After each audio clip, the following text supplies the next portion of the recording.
सोचा है तो पूरा होगा। अगर तूने एक बार सोच लिया है तो वो चीज तू हासिल कर सकता है। बस शुरू आज से करना होगा। जो भी तेरा सपना है, जो भी तू हासिल करना चाहता है, उसके लिए मेहनत आज से ही शुरू कर दे।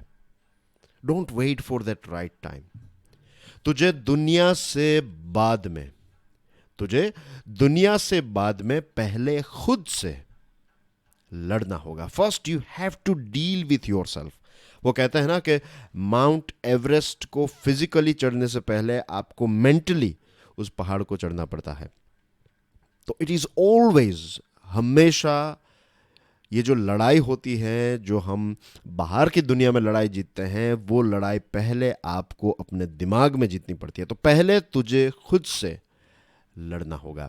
आज 15 सितंबर 2021 है, दिन है वेंसडे। डियर फ्रेंड्स, अगर आप यूपीएससी की प्रिपरेशन कर रहे हैं तो आप सभी के लिए एक गुड न्यूज़ है। भारत की बेस्ट फैकल्टीज ने मिलकर एक complete online smart course design किया है।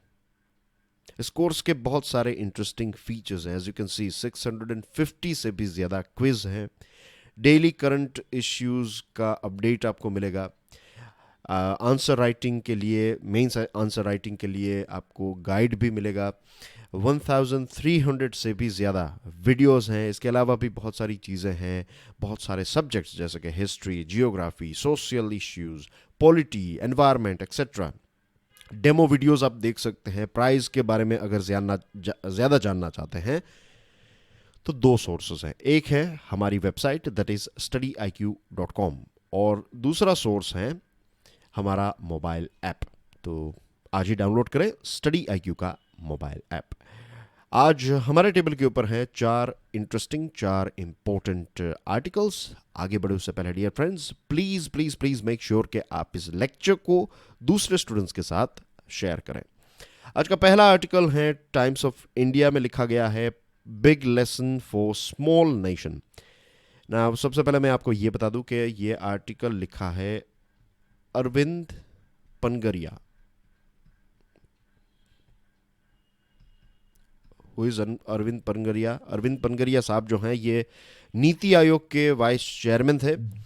पहले वो यूएसए के एक इंस्टीट्यूशन, बहुत ही रेप्यूटेड इंस्टीट्यूशन में पढ़ाते थे। फिर उन्होंने वीसी का रोल संभाला, vice chairman of NITI Aayog, और फिर वो वापस एकेडमिक वर्ल्ड में चले गए हैं। तो कई बार वो टाइम्स ऑफ इंडिया में आर्टिकल्स लिखते हैं, और जनरली उनके द्वारा लिखे गए आर्टिकल्स जो हैं वो मैं मिस नहीं करता हूँ, क्योंकि काफ़ी इंटरेस्टिंग होते हैं उनके द्वारा लिखे गए। काफ़ी प्रैक्टिकल सॉल्यूशन भी हमें इन आर्टिकल्स में देखने को मिलता है। तो basically this one is about, you can say, import substitution. Import substitution का मतलब ये होता है कि अगर आप किसी चीज़ को इंपोर्ट कर रहे हैं, लेट्स से स्मार्टफोन्स,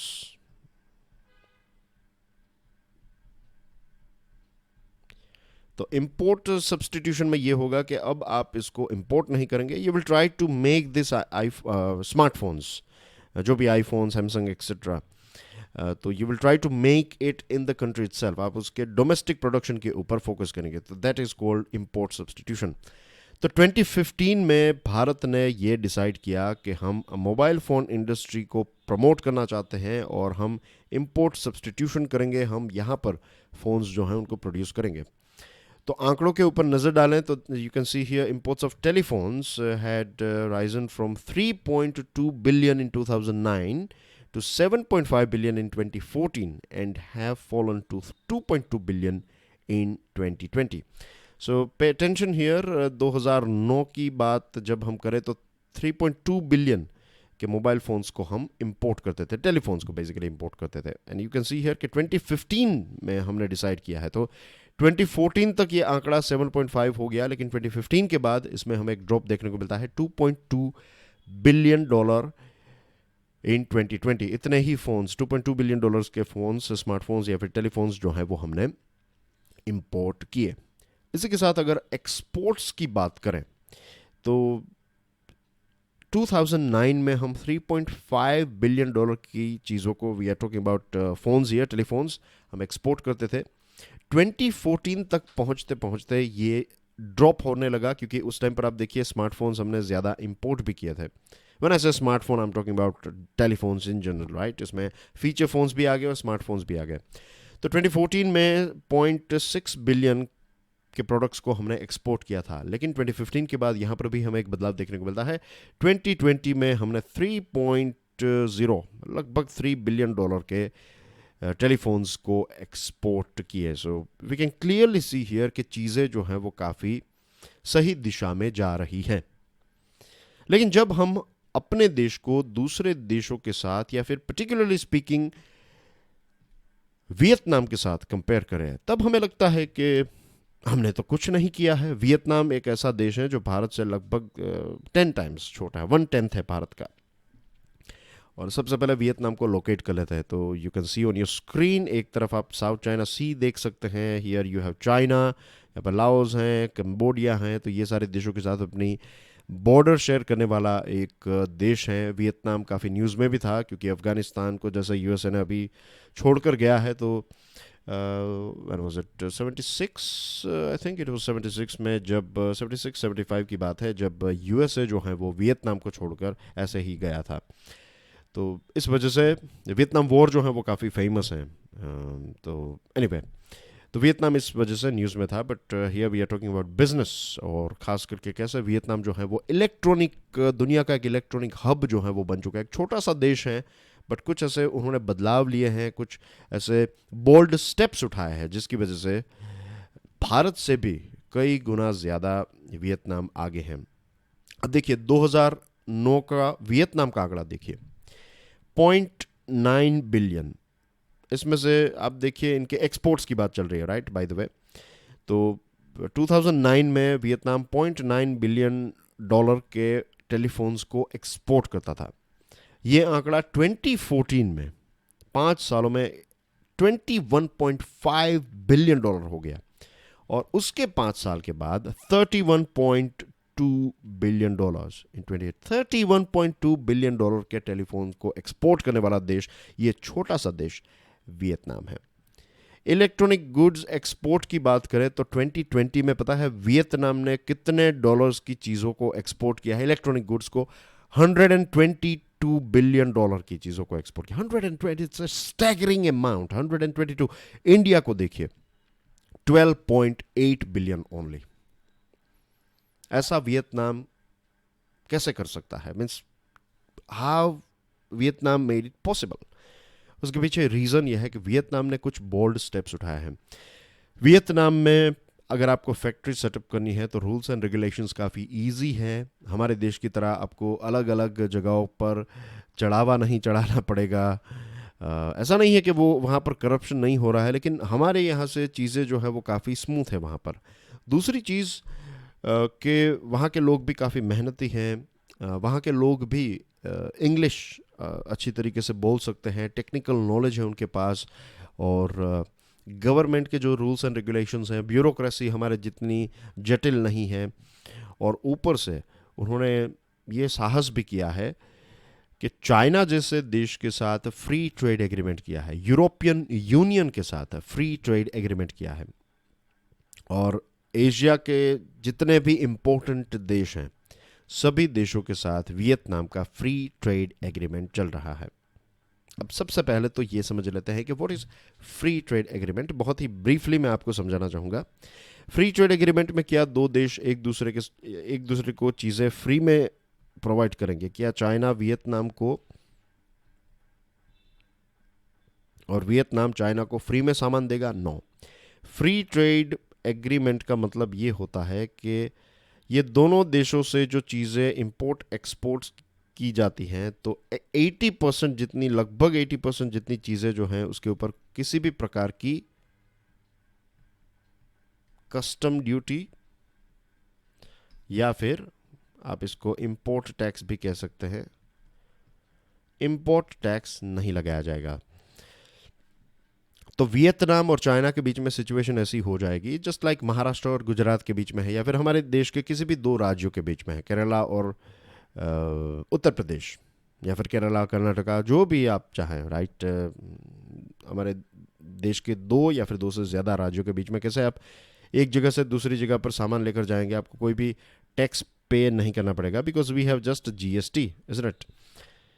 तो फ्री ट्रेड एग्रीमेंट में ये होता है कि आपका सामान जो है वो आप इजीली दूसरे देश में बेच सकते हैं, वहाँ से चीज़ों को खरीद सकते हैं, आपके वहाँ से उस देश में चीज़ों को बेच सकते हैं। तो ऐसे बड़े बड़े दिग्गजों के साथ, चाइना के साथ, यूरोपियन यूनियन के साथ फ्री ट्रेड एग्रीमेंट किया है, और एशिया के बहुत सारे दूसरे देशों के साथ भी उनका फ्री ट्रेड एग्रीमेंट है। तो इसकी वजह से होता ये है कि आज का जो हमारा ज़माना है, इसमें हमारी जो ग्लोबल सप्लाई चेन है वो काफ़ी क्रिस क्रॉसिंग है। क्रिस क्रॉसिंग यानी कि एक चीज़, हम आईफोन की बात करते हैं लेट्स से, तो आईफोन की जब भी हम देखते हैं, आईफोन के पीछे लिखा हुआ होता है मेड इन चाइना। तो क्या पूरा आईफोन जो है वो चाइना में ही बना है? नो। आईफोन में let's say on an average कुछ 1600 जितने अलग अलग कंपोनेंट्स होते हैं। अब चाइना अकेला ये सारे कंपोनेंट्स पैदा नहीं करता है, 200 से भी ज़्यादा अलग अलग कंपनीज हैं जो 43 अलग अलग देशों में हैं। तो कुछ ना कुछ चीज़ जो है वो वियतनाम से, कोई चीज़ भारत से, कोई चीज़ दूसरे देश से, तो ये सारी जगहों से अलग अलग चीज़ें आकर फिर चाइना लैंड होती है, और चाइना में ये सारी चीज़ों को असेंबल किया जाता है, और फाइनली लिखा जाता है कि it is made in China. तो वियतनाम जो देश है, वहाँ पर सारी चीज़ें वियतनाम प्रोड्यूस नहीं कर रहा है, वियतनाम भी बहुत सारे देशों से सारी चीज़ों को मंगवा रहा है। अब आप जस्ट इमेजिन कीजिए कि 1600 जितने अलग अलग पार्ट्स के ऊपर अलग अलग ड्यूटीज होगी, तो वो फ़ोन जो है, फाइनल प्रोडक्ट जो है, वो कितना एक्सपेंसिव हो जाएगा। हर एक चीज़ के ऊपर आपने, और let's say on an average अगर आपने बहुत ही सिंपल लैंग्वेज में बात करें, लेट्स से आपने $100 के कंपोनेंट्स को इंपोर्ट किया। एक आईफोन बनाने के लिए आपको $100 के कंपोनेंट्स चाहिए। अब इस $100 के कंपोनेंट्स के ऊपर आपने लेट्स से $20 जितनी ड्यूटी पे की है, टैक्स पे किया, इंपोर्ट ड्यूटी। तो अब खर्च कितना हो गया? $120। फिर आप इसको असेंबल करेंगे, लेट्स से असेंबली का आपको हो जाएगा $20 एक्स्ट्रा, तो $140 का फ़ोन जो है वो तैयार होगा। इसमें आपका प्रॉफिट भी आ गया, आप इसमें से $1 $2 ही कमाएंगे, लेकिन अगर आप ऐसे लाखों फ़ोन पैदा कर रहे हैं तो आप लाखों डॉलर कमा पाएंगे। तो इस प्रकार से असेंबली कंपनीज जो हैं चाइना की, या फिर चाइना में जो कंपनीज अलग अलग फ़ोन्स को, अलग अलग चीज़ों को असेंबली करती है, तो उसमें उनको बहुत ज़्यादा पैसे नहीं मिलते, लेकिन क्योंकि वो ज़्यादा क्वांटिटी में वो सामान बना रहे हैं, तो उनके पास पैसे जो हैं वो मीन्स वो इस प्रकार से वेल्थ जो है वो जनरेट कर पाएंगे। तो दिस इज़ द रीज़न कि वियतनाम ने इन सारे देशों के साथ फ्री ट्रेड एग्रीमेंट जब किया, तो उसका फ़ायदा उनको ये हुआ कि बहुत सारी ऐसी इलेक्ट्रॉनिक चीज़ें जो वो खुद पैदा नहीं करता है, वो दूसरे देशों से मंगवाता है, तो उसके ऊपर कस्टम्स ड्यूटी नहीं होती है, तो फाइनल प्राइस जो है वो उस चीज़ की कंट्रोल में रहती है। जस्ट इमेजिन कि जो अभी हमने एग्जांपल लिया, उसी एग्जांपल को थोड़ा और एक्सप्लोर करें, तो अगर कॉस्ट बढ़ जाएगा, अगर आपका फ़ोन ये ड्यूटीज़ और ये सारी चीज़ें, free trade agreement let's say आपने साइन नहीं किया, तो होगा ये कि आपका फाइनल जो फ़ोन है उसकी कीमत हो जाएगी $140, और यही फ़ोन कोई और देश अगर फ्री ट्रेड एग्रीमेंट वाला है वो $120 में बना रहा है, तो फिर उसका फ़ोन सेम फ़ोन है, लेकिन क्योंकि आपके यहाँ पर कस्टम ड्यूटीज़ और ये सारी ड्यूटीज़ लगाई जाती है, तो आपका प्रोडक्शन एक्सपेंसिव हो जाएगा, तो फिर धीरे धीरे आपके वहाँ पर असेंबली लाइन जो है वो ख़त्म हो जाएगी। Simple is that. हमारे देश में क्या होता है पता है? हमारे देश में एक चीज़ है जिसको कहते हैं phased manufacturing programme, PMP। What is phased manufacturing programme? हमारे देश की एक आदत रही है, हमारे अलग अलग सरकारों की बात है, अलग अलग पॉलिटिशियंस, अलग अलग ब्यूरोक्रेट्स की ये एक आदत रही है हमारी। व्हाट वी डू इज़ कि जब हम यहाँ पर किसी चीज़ को असेंबल करने लगते हैं, उसके बाद हम ये सोचते हैं कि अब हमें धीरे धीरे जो है वो सारी चीज़ों को यहाँ पर ही पैदा करना चाहिए। अगेन आईफोन का एग्जांपल लेते हैं, जो मैंने आपको बताया कि 1600 जितने अलग अलग कंपोनेंट्स को आपको असेंबल करने पड़ते हैं। तो सरकार अब क्या करेगी? भारत सरकार, चाहे वो कार्स हो, चाहे वॉशिंग मशीन हो, चाहे दूसरी कोई भी अलग अलग चीज़ हो, व्हाट वी डू इज़ कि हम जैसे हमें पता चलने लगता है कि ये चीज़ तो हम यहाँ पर भी पैदा कर सकते हैं, इस चीज़ को हम, कुछ ऐसी चीज़ें होती हैं, लेट्स से 100 कंपोनेंट्स ऐसे होंगे जो भारत में अगर आप पैदा करेंगे तो वो कम दाम में अच्छी क्वालिटी में प्रोडक्ट पैदा हो जाएंगे, लेकिन बाकी के सारे प्रोडक्ट्स जो हैं वो हम यहाँ पर प्रोड्यूस नहीं कर सकते। कुछ ऐसी चीज़ें होती हैं जिसके प्रिसीजन वाले मशीन, नॉलेज, ये सारी चीज़ें हमारे देश के लोगों के पास नहीं है, तो we have to import it from Japan या फिर एनी अदर डिफरेंट कंपनीज या फिर कंट्रीज।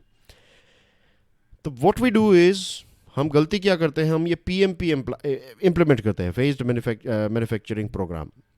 हम चीज़ों के ऊपर कस्टम्स ड्यूटी को बढ़ा देते हैं कंपोनेंट्स के ऊपर। एक तो फ्री ट्रेड एग्रीमेंट नहीं है दूसरे देशों के साथ, और हमारे देश में ये फेज्ड मैन्युफैक्चरिंग यानी कि अलग अलग कंपोनेंट्स को पैदा करने के लिए सरकार क्या करती है कि उन कंपोनेंट्स के ऊपर कस्टम्स ड्यूटी 20% कस्टम ड्यूटी लगाई जाती है। तो सेम सिचुएशन फाइनली हो जाती है कि हमारे यहाँ पर जो लेट्स से कि अगर एक आईफोन $120 में आप इंपोर्ट कर रहे हैं, अगर इंपोर्ट करेंगे तो इंपोर्ट के ऊपर भी $100 का आईफोन है, उसके ऊपर $20 आपको ड्यूटी पे करनी पड़ेगी। और फिर यहाँ पर $100 का आईफोन असेंबल हो रहा है, क्योंकि उसके कंपोनेंट्स के ऊपर ड्यूटी आपने लगाई है, तो आपको वो भी 120 में, कई बार उससे थोड़ा ज़्यादा भी हो सकता है, तो इतने में, या फिर $1-2 कम, $118 में आपको आईफोन मिलेगा। अगर यहाँ से लेते हैं, बाहर से मंगवाते हैं, तो इट विल कॉस्ट यू $120। तो यहाँ पर थोड़ा सस्ता होगा, इतना ज़्यादा नहीं, लेकिन डोमेस्टिक मार्केट के लिए तो चलो ठीक है, क्योंकि आपने कस्टम्स ड्यूटी बढ़ा दी है, तो बाहर से भी मंगवाएंगे तो वो एक्सपेंसिव रहेगा। लेकिन ग्लोबल मार्केट में फिर क्या होगा? ग्लोबल मार्केट में हम टिक नहीं पाएंगे, क्योंकि वियतनाम उसी फ़ोन को ग्लोबल मार्केट में $100 में बेच रहा है, और सरकार कभी नहीं चाहेगी कि उनका नाम फेलियर में गिना जाए, उनका नाम ये मीन्स लोग ये कहे कि सरकार की पॉलिसी की वजह से ये चीज़ें जो हैं वो फेल रही। लेकिन रियलिटी यही रही है कि इस प्रकार के जो फेज्ड मैन्युफैक्चरिंग प्रोग्राम में ड्यूटीज़ और ये सारी चीज़ों को बढ़ाने की वजह से हम इतने ज़्यादा, वियतनाम ने जैसे अचीव किया है वो चीज़, और सिर्फ ऐसा नहीं है कि ड्यूटीज़ को कम कर देंगे और प्रोड्यूस, जैसे मैंने आपको बताया कि वियतनाम की जो खासियत है कि बहुत सारी चीज़ें वहाँ पर स्मूथ हैं। आज भी हमारे यहाँ पर बहुत सारे इश्यूज़ हैं, तो ईज़ ऑफ डूइंग बिजनेस में हमारा रैंक भले ही ऊपर जा रहा हो, लेकिन ग्रास रूट रियलिटी जो है वो काफ़ी अलग है। ये वर्ल्ड बैंक के द्वारा जो ease of doing business report तैयार किया जाता है, कि आपको पता है ये सिर्फ मुंबई और दिल्ली, ये 2 शहरों को ध्यान में रखकर रिपोर्ट तैयार किया जाता है। अलग अलग राज्यों में अलग अलग प्रॉब्लम्स और हर्डल्स हैं, तो ये सारी चीज़ों को हमें स्मूथ करना होगा, तब जाकर हमारा देश एक मैन्युफैक्चरिंग हब बन सकता है। आज के लेक्चर की पीडीएफ को डाउनलोड करने के लिए check out my Telegram channel, you can follow me on Facebook as well. Positive climate, the Hindu का ये आर्टिकल है। कुछ फैक्ट्स की बात करें तो एज वी नो कि इंडिया जो है वो इस दुनिया का 3rd हाईएस्ट एमिटर है ग्रीन हाउस गैसेस का। अगर यूरोपियन यूनियन को लिस्ट में ऐड करें तो हमारा नंबर 4th हो जाता है। अगर देश की बात करें तो China, USA and then we are the 3rd highest emitter of greenhouse gases in the world. Paris agreement के बहुत सारे ऐसे कमिटमेंट्स भारत टाइम से पहले अचीव कर लेगा, लेकिन अगर पेरिस एग्रीमेंट के कमिटमेंट्स को हम अचीव कर लेते हैं, then we can not allow ourselves to sit down, we have to march on. बहुत सारी चीज़ें अभी हमें करनी है। नो डाउट ये जो ग्रीन हाउस गैसेस और ये जो ग्लोबल वार्मिंग है, ये भारत ने नहीं किया है, ये किसी डेवलपिंग देश ने नहीं किया है। ये जो आज के ज़माने के जो डेवलप्ड देश हैं, 1750s से इसकी शुरुआत हुई इंडस्ट्रियलाइजेशन की, और तब से ये सारे जो वेस्टर्न वर्ल्ड हम जिनको कहते हैं, जो डेवलप्ड देश हैं, उन्होंने कार्बन एमिट किया, और यही सारा कार्बन एमिशन जो है वो सबसे ज़्यादा एक्यूमुलेशन उनकी वजह से हुआ है। तो डेवलपिंग देश जैसे कि भारत एक ऐसा देश है जो डेवलपिंग देश है, तो हमारे यहाँ पर एनर्जी, हम एक डेवलपिंग देश की कुछ बेसिक चीज़ें होती हैं। एक डेवलपिंग देश जो है वो एनर्जी हंग्री होता है, उसको एनर्जी की ज़्यादा आवश्यकता है। घर घर तक you have to provide electricity, LPG connection, इसके अलावा ट्रांसपोर्टेशन के लिए, डेवलपमेंट के लिए, इंडस्ट्री के लिए आपको एनर्जी चाहिए। तो जितनी ज़्यादा हम एनर्जी यूज़ करेंगे, the more we are going to emit greenhouse gases. अब हम कोशिश कर रहे हैं कि हम ग्रीन सोर्सेस से चीज़ों को चलाएं, लेकिन वो धीरे धीरे होगा, वो you cannot switch it just like on a click, एक चुटकी बजाई और सारी चीज़ें ग्रीन हो गई, ऐसा तो नहीं हो सकता, एज वी ऑल नो। तो भारत और ज़्यादा कार्बन, जो एक बजट है कार्बन का कोटा जो है वो है, लेकिन अब जिस प्रकार से क्लाइमेट चेंज हो रहा है, जिस साइक्लोन्स और स्पीसीज मर रही हैं, जो भी क्लाइमेट चेंज हो रहा है, तो उसको ध्यान में रखें तो अब भारत भले ही हमारे ऑन पेपर हम और ज़्यादा कार्बन एमिट कर पाए या फिर हमें परमिशन मिली है, लेकिन वो करना जो है वो सही नहीं होगा। नेट ज़ीरो के बारे में आपको पता है, नेट ज़ीरो यानी कि आप जितना ग्रीन हाउस गैस एमिट करते हैं उतना ही आप रिमूव भी कर लेते हैं। उतने पेड़ पौधे आपके वहाँ पर हैं कि जितना आपने, लेट्स से आपने 1 टन एमिट किया, तो वो 1 टन जो है वो आप 1 साल के अंदर, फिर वो 1 साल में 1 टन एमिट करते हैं, तो 1 साल के अंदर वो आप वापस आपके वहाँ पर पेड़ पौधे जो हैं वो वापस उसको एब्जॉर्ब भी कर लेंगे। तो आप कार्बन एमिट नहीं कर रहे हैं। तो यूएसए और यूरोपियन यूनियन ने 2050 का टारगेट रखा है, चाइना ने 2060 का ऐसा टारगेट रखा है। जो यूएसए के स्पेशल प्रेसिडेंशियल एनवॉय हैं जॉन कैरी का कहना यह है कि भारत ने अभी भी, आज के हिंदू न्यूज़पेपर के फर्स्ट पेज के ऊपर है कि भारत ने आज भी कोई डेट हमें नेट ज़ीरो की नहीं बताई है। गुड न्यूज़ ये है कि जॉन कैरी ने एक प्रॉमिस की है कि वो भारत को पैसे और टेक्नोलॉजी दोनों चीज़ें प्रोवाइड करेंगे ताकि जल्द से जल्द भारत जो है वो सारी चीज़ें जो हैं वो ग्रीन एनर्जी में हम ट्रांजिट हो जाएं। 450 गीगावाट का जो रिन्यूएबल एनर्जी का टारगेट है 2030 तक का, तो उसमें भी हमें फंडिंग प्रोवाइड करेगा यूएसए। तो that's going to be a good thing. अभी ऊपर ऊपर से बातें हुई हैं, और ज़्यादा स्पेसिफिक डिटेल्स जो है वो नवंबर में ग्लासगो में जो मीटिंग होगी COP26 की, तो इस कॉन्फ्रेंस में हमें और ज़्यादा डिटेल्स जो है वो मिल जाएगी। हमारे यूनियन एनवायरनमेंट मिनिस्टर ने ये कहा है कि जो भारत ने एक टारगेट रखा है कि 2030 तक 33 से 35% जो कार्बन हम एमिट करते थे उसका 33 से 35% हम कट डाउन करेंगे, तो हमने ऑलरेडी 21% जितना यहाँ पर अचीव कर लिया है। और जो एनर्जी हम पैदा कर रहे हैं उसमें से 37.9% जो है वो मीन्स ग्रीन रिन्यूएबल सोर्सेस से हम जनरेट कर रहे हैं। पेरिस एग्रीमेंट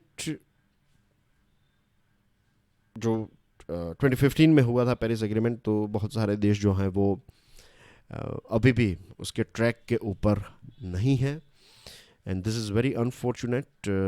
अगर हमने 2 degree Celsius global average temperature को एक बार टच कर लिया तो that is considered as a tipping point, एक ऐसा पॉइंट जहाँ से वापस हम नहीं आ पाएंगे। तो पूरी दुनिया का ये चिंता का विषय है, किसी एक देश का नहीं है। हम सभी से इंडिविजुअली भी हम जितना कर सकते हैं उतना हमें करना चाहिए टू मेक श्योर कि हम कम से कम फ्यूल यूज़ करें, कम से कम इलेक्ट्रिसिटी यूज़ करें। कोल बेस्ड इलेक्ट्रिसिटी सबसे ज़्यादा हमारे देश में पैदा हो रही है, that's why I am saying this thing. तो जो भी करें हम, we have to think green, we have to act green. Moving on to next item, partners in the Indo Pacific. We are talking about India and Australia. तो ये रहा Australia. India और Australia cricket भी खेलते हैं, तो cricket का भी एक रिलेशनशिप है। पीपल टू पीपल कॉन्टेक्ट काफ़ी अच्छा है। भारत के बहुत सारे स्टूडेंट्स वहाँ पर पढ़ाई करने के लिए जाते हैं, भारत से बहुत सारे प्रोफेशनल्स वहाँ पर काम करने के लिए जाते हैं, बिजनेस करने वाले लोग भी वहाँ पर जाते हैं। और हाल ही में इंडिया और ऑस्ट्रेलिया के बीच में 2+2 मीटिंग हुई, तो भारत के डिफेंस मिनिस्टर और भारत के फॉरेन मिनिस्टर, ऑस्ट्रेलिया के डिफेंस मिनिस्टर और ऑस्ट्रेलिया के फॉरेन मिनिस्टर के साथ, तो ये 4 नेताओं की मीटिंग हुई, राइट। तो it will look like this: foreign minister of India, foreign minister of Australia, defence minister of Australia and defence minister of India. तो 2+2। इंडो पैसिफिक दोनों देशों के लिए इंपॉर्टेंट है। ऑस्ट्रेलिया की खास बात यह है, भारत की तो आपको पता ही है कि इंडियन ओशन नाम ही भारत के ऊपर से पड़ा है, तो Indian ocean is very important for us. Australia के ऐसा देश है जो एक तरफ इंडियन ओशन है और दूसरी तरफ पैसिफिक ओशन, दोनों ओशियंस के साथ अपनी बॉर्डर शेयर करने वाला ये देश है। वी नो कि चाइना क्या कर रहा है यहाँ पर। इंडियन ओशन और पैसिफिक ओशन की कनेक्टिविटी ये साउथ चाइना सी से होती है, और अब चाइना ने ये कुछ टाइम पहले ये कहा कि यहाँ से अगर आप शिप निकालते हैं तो आपको पूरी डिटेल्स हमें प्रोवाइड करनी पड़ेगी। तो इंडो पैसिफिक रीजन शांत रहे, पीसफुल रहे, प्रॉस्परस रहे, free trade in the sense freely आप यहाँ से एक जगह से दूसरी जगह पर जा सके। अगर as far as you are trading तो कोई भी रोक टोक ना हो, तो ये चीज़ को मेक श्योर करने के लिए दोनों देश जो हैं, ऑस्ट्रेलिया और इंडिया जो हैं, वो काम कर रहे हैं। Geo strategic and Jio economic issues की बात करें, जो ग्लोबल लेवल के स्ट्रेटेजिक और ग्लोबल लेवल के जो इकोनॉमिक इश्यूज़ हैं, तो इसमें भी दोनों देश जो हैं एक दूसरे के साथ मिलकर काम कर रहे हैं। बायलैटरल द्विपक्षीय लेवल पर, ट्राइलैटरल लेवल पर, प्लूरीलैटरल, मल्टीलैटरल, सभी फॉर्मेट्स में, हर क्षेत्र में दोनों देश जो हैं वो एक दूसरे के पार्टनर्स हैं। और अभी मालाबार एक्सरसाइज भी हुई थी, राइट, क्वाड मेंबर्स, जिसमें ऑस्ट्रेलिया, इंडिया, जापान, यूएसए, ये चारों देशों ने मालाबार नेवल एक्सरसाइज में पार्ट लिया। ऑस्ट्रेलिया और इंडिया के बीच में जो ट्रेड है ये 2020 में 24.4 बिलियन रहा।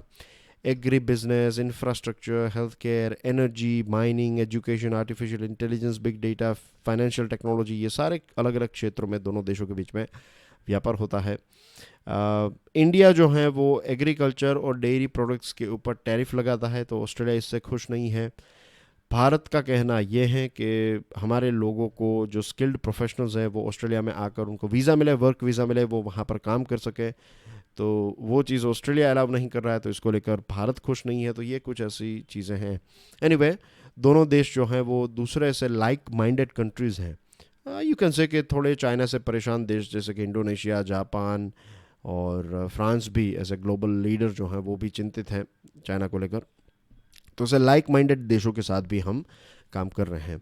और फ्यूचर में ये इंडिया और ऑस्ट्रेलिया को मिलकर ये क्वाड प्लस, कि क्वाड में और ज़्यादा मेंबर्स ऐड हों, इसको लेकर भी कुछ चीज़ों के बारे में सोचना चाहिए। Last topic of the day, Times of India का ये आर्टिकल है, not so neat. This one is about NEET exam, right. अब तमिलनाडु सरकार ने एक लॉ पास किया है, एक बिल पास किया है कि नीट एग्ज़ाम जो है वो तमिलनाडु में कंडक्ट नहीं करवाई जाएगी, लेकिन इस बिल को कानून बनने के लिए सेंट्रल गवर्नमेंट की परमिशन की आवश्यकता होगी, और मुझे नहीं लगता कि सेंट्रल गवर्नमेंट इसके ऊपर परमिशन देगी। अब पहले ऐसा था कि अलग अलग राज्यों के अंदर अलग अलग लेवल की एग्ज़ाम्स ली जाती थी, तो इसको लेकर काफ़ी इश्यू थे। तो फाइनली नीट एक all India type of exam conduct की गई या फिर बनाई गई, तो हर एक के लिए सेम क्राइटेरिया रखा गया। अब यहाँ पर देख सकते हैं टाइम्स ऑफ इंडिया का ये जो आर्टिकल है, उसमें एक इमेज दी गई है रूरल एंड अर्बन, कि अर्बन एरिया में रहने वाला जो एक बच्चा है, तो उसके पास थोड़ी ज़्यादा फैसिलिटीज़ हैं, ज़्यादा ट्यूशन्स या फिर ऐसा एनवायरनमेंट उसको मिलता है जो एक रूरल एरिया में रहने वाले बच्चे को नहीं मिलता है। और इसकी वजह से ये देखा गया है कि अर्बन एरिया वाला जो बच्चा है वो काफ़ी अच्छा परफॉर्म करता है कंपेयर टू रूरल एरिया वाला स्टूडेंट। और तमिलनाडु गवर्नमेंट ने एक ए.के. राजन, जस्टिस ए.के. राजन कमेटी को गठित किया था, और 2015-16 में इस कमेटी ने ये रिपोर्ट सामने दिया कि नीट में ऐसा है कि before NEET 62.8% students held from rural areas and this has dwindle to 48% by 2018-19, कि पहले नीट से पहले रूरल एरिया के स्टूडेंट्स जो हैं वो भी काफ़ी ज़्यादा एग्जामिनेशंस में अपीयर होते थे और क्लियर करते थे, लेकिन वो धीरे धीरे नीट के आने के बाद ये नंबर जो है ये 48% जितना हो चुका है। The panel also founded substantial reduction in percentage of first generation learners, those with house hold income below 2.5 lakh per annum of course, and those schooled in state boards. Panel ने यह भी देखा कि जो फर्स्ट जनरेशन लर्नर्स है, यानी कि उनके पेरेंट्स ने पढ़ाई लिखाई नहीं की लेकिन बच्चे जो हैं वो पढ़ाई लिखाई कर रहे हैं, मीन्स दे आर स्टडिंग, तो ऐसे स्टूडेंट्स की जो इनका जो आंकड़ा था, इनकी जो क्वांटिटी थी वो कम हो गई बिकॉज ऑफ नीट, और जिनकी इनकम कम थी ऐसे स्टूडेंट्स की भी क्वांटिटी जो है वो नीट में कम होने लगी है। तो ऐसी चीज़ों को ध्यान में रखते हुए तमिलनाडु सरकार ने ये डिसाइड किया है कि वो ये नीट एग्जामिनेशन जो है उसका पार्ट नहीं बनेगी, but we have to find a proper solution for this thing. जैसे कि तमिलनाडु एक ऐसा स्टेट है जिसने गवर्नमेंट कोचिंग क्लासेस की शुरुआत की फॉर नीट एग्जामिनेशन, तो कुछ ऐसी बेसिक चीज़ें हम बच्चों को प्रोवाइड कर सकते हैं ताकि उनकी लेवल प्लेइंग फील्ड जो है वो उनको भी सपोर्ट मिल जाए, थोड़ा एक्स्ट्रा हैंड होल्डिंग मिल जाए, तो फिर एग्जामिनेशन में इतना कोई इश्यू नहीं है। दूसरी चीज़ ये भी है हमारे देश में कि आपने नीट एग्ज़ाम दी, रिज़ल्ट आ गया, थोड़े कम मार्क्स आए हैं, लेकिन अगर आपके पास थोड़े ज़्यादा पैसे हैं तो फिर आपको प्राइवेट कॉलेजेस में जो डोनेशन देकर आपको एडमिशन मिल जाता है। तो this is also I think this is also a reality. तो सिर्फ एग्जामिनेशन एक हर्डल नहीं है, उसके बाद भी काफ़ी हर्डल्स हैं। न्यूज़ आइटम्स की बात करें तो राजा महेंद्र प्रताप सिंह स्टेट यूनिवर्सिटी अलीगढ़ में इसका फाउंडेशन शिलान्यास जो है वो प्राइम मिनिस्टर नरेंद्र मोदी साहब ने किया है। संसद टीवी को आज लॉन्च किया जाएगा, जॉइंटली लॉन्च करेंगे वाइस प्रेसिडेंट और प्राइम मिनिस्टर, लोकसभा के स्पीकर तीनों मिलकर। And there are some other news as well. एक बहुत बड़ा टेरर रैकेट जो है वो दिल्ली पुलिस ने बस्ट किया है। And then you have some other news as well. तो प्लीज़ ये प्रोजेक्ट उड़ान भी इंपॉर्टेंट है, तो एक बार देख लीजिएगा। And this one is also important, this is also interesting. So that's everything in today's discussion dear friends. कल जो प्रश्न पूछा था उसका आंसर है नॉर्थ सी। आज का नया प्रश्न भी आपकी स्क्रीन के ऊपर है। पीडीएफ को डाउनलोड करने के बाद न्यूज़ आइटम्स, जो आर्टिकल्स हमने डिस्कस किए हैं उसके इंपॉर्टेंट पॉइंट्स और ये क्वेश्चन को भी एक बार देख लीजिएगा and then stick your answer in the comment section. अगर आपने इस वीडियो को यहाँ तक देखा है दैट मीन्स आपको बहुत सारी चीज़ें आज के वीडियो से सीखने को मिली होगी। तो प्लीज़ मेक श्योर कि आप दूसरे स्टूडेंट्स के साथ भी इस वीडियो के लिंक को, पीडीएफ को शेयर करें। And I will see you tomorrow. Till then enjoy your studies. God bless you all. जय हिंद।